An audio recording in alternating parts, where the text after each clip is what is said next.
हमारे सामने सबसे बड़ा प्रश्न तो ये है कि हमारे नागरिकों का जीवन बचना चाहिए। जीवन बहुत महत्वपूर्ण है और अभी कोरोना की जो दूसरी लहर चल रही है, इस लहर ने सबको हिला करके रख दिया है। लेकिन उस सब के बावजूद हिमाचल प्रदेश के मुख्यमंत्री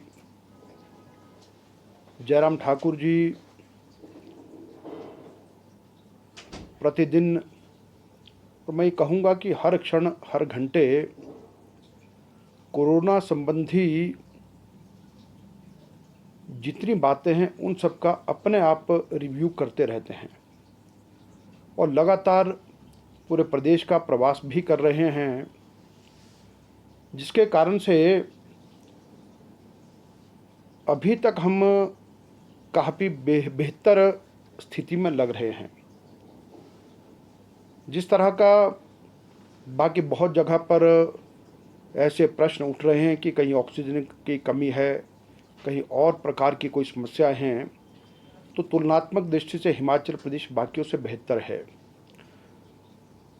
और इस सब के साथ ये कि शिक्षा के क्षेत्र में बच्चों की पढ़ाई भी महत्वपूर्ण है, लेकिन अब उनको इस बीमारी से दूर रखना ये भी आवश्यक है।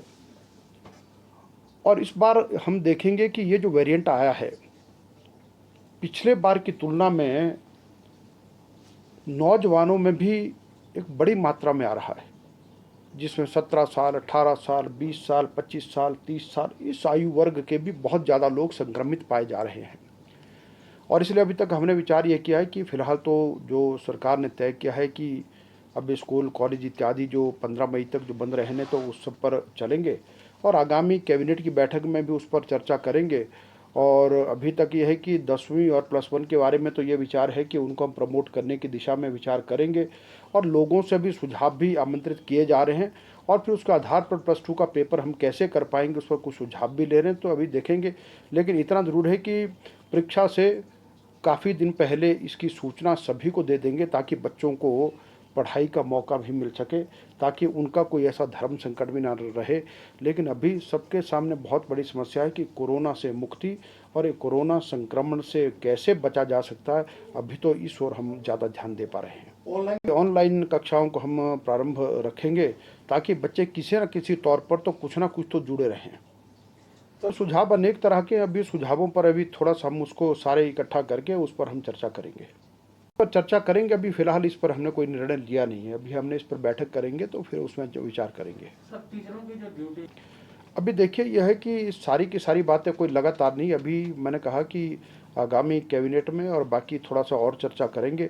अभी तो अध्यापकों को वैक्सीनेशन के काम में बीच में लगाया है, और वो भी जो स्थानीय स्तर पर जहाँ आवश्यकता है। क्योंकि अभी हमने देखा कि जो वैक्सीनेशन का जो काम है, इस काम में यह है कि जो स्वास्थ्य विभाग है वो बहुत ओवरबर्डन हो गया है। और यदि स्वास्थ्य विभाग के ही हमारे कर्मचारी बाहर रजिस्ट्रेशन भी करते हैं, अंदर टीकाकरण भी करना है, तो उस सब में कई बार समय बहुत अधिक लगता है। और हमने देखा कि रजिस्ट्रेशन के काम में समय ज़्यादा लगता है, जबकि टीकाकरण करने में वहाँ पर समय बहुत कम लगता है। कुल्लू का एक उदाहरण है कि एक स्वास्थ्य विभाग की कर्मचारी हैं, नर्स हैं, नीलम पंडित, जिन्होंने, एक अकेली महिला ने एक दिन में 440 लोगों को वैक्सीनेशन किया है। तो इसलिए उसमें ये थोड़ा सा विचार किया था कि जो बाहर रजिस्ट्रेशन के काम में हम सामाजिक संस्थाओं का भी योगदान लें, और साथ में ये कि शिक्षा विभाग के कुछ अध्यापकों का भी योगदान यदि हम लेते हैं, तो रजिस्ट्रेशन का काम यदि जल्दी होता है तो उसके कारण से जो टीकाकरण की जो गति है हमारी वो तेज़ होती है। तो अभी तो उस काम के लिए कहा था, और वो भी स्थानीय स्तर पर, जिस क्षेत्र में जो टीकाकरण होना वहीं पर। तैयारियां लगभग पूरी हैं, लेकिन अभी देखते हैं कि विद्यालय कैसे खुलते हैं, क्या खुलते हैं, ये सब पर अभी तक विचार है अब। और अभी तो प्रयास यही है कि अधिक से अधिक वैक्सीनेशन यदि होता है, तो आने वाले समय में हम ये कह सकने वाले हो सकते हैं कि भाई हम कोरोना से मुक्ति की दिशा में जा सकते हैं। अभी देखिए, हम सबके सामने एक उदाहरण इजराइल का है। इजराइल ने अभी एक आदेश पारित किया है कि अब वहाँ पर मास्क लगाने की आवश्यकता नहीं है, और उन्होंने अपनी 61% पॉपुलेशन को वैक्सीनेशन कर दिया है। और उन्होंने अपने पूरे देश को अभी टूरिज़्म और बाकी सारी गतिविधियां खोल भी दी है। और ठीक उसी तौर पर अभी अगर देखेंगे कि ब्रिटेन ने भी अपनी 49% पॉपुलेशन को यानी उन्होंने भी संभाला है और वैक्सीनेशन किया है।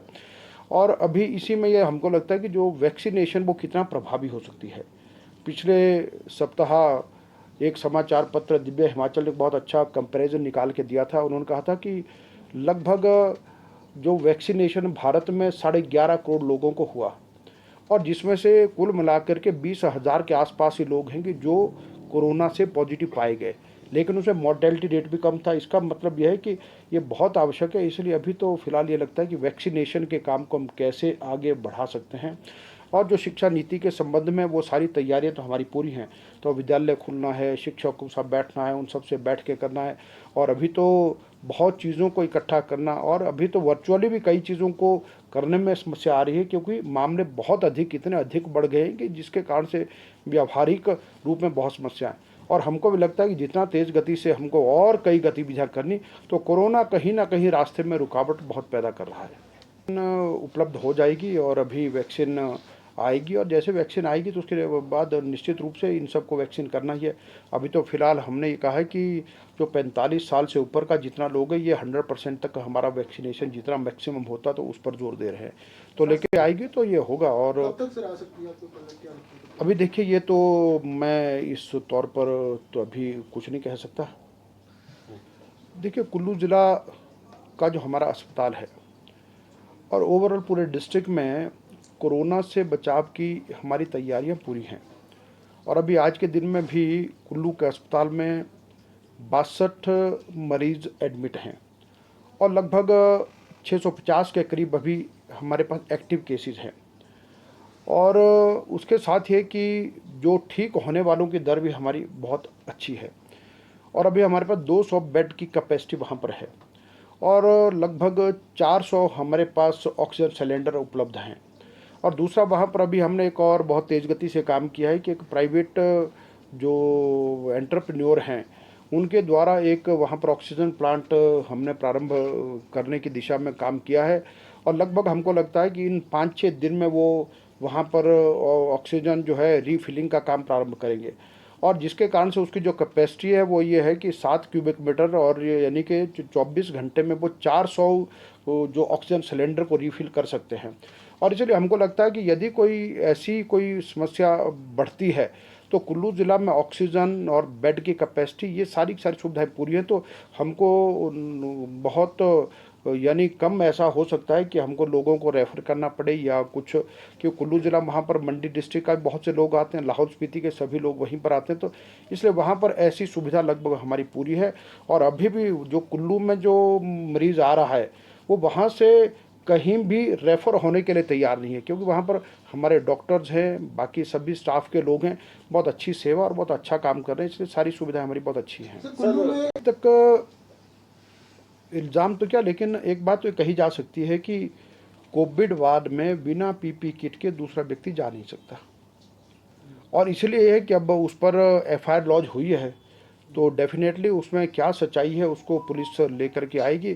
क्योंकि एक बात तो देखना पड़ेगा कि जो लोग पीपी किट पहन करके उस समय में कितने लोग अंदर उपलब्ध रहते हैं, तो वो सब भी और भी कोई चांसेस क्या हो सकते हैं। तो उस सब पर अभी हम किसी पर भी सीधा सा कोई इल्ज़ाम तो नहीं लगा सकते, ना ही लगाना चाहिए। लेकिन अभी ये जांच का विषय तो निश्चित रूप से हुआ वो गलत हुआ, क्योंकि रेमडेसिविर जो है आज की समय में 50,000 लाख रुपए तक लोग जो ब्लैक में बेच रहे हो, वो 36 लोगों का यानी ऐसे इंजेक्शन जो है वहाँ से गुम हुए हैं। तो निश्चित रूप से उस पर जो भी सख्त कार्रवाई, और लेकिन बिल्कुल जो सच्चाई और वास्तव में जिसने जो दोषी होगा तो उसको तो बख्शा नहीं जाएगा। सर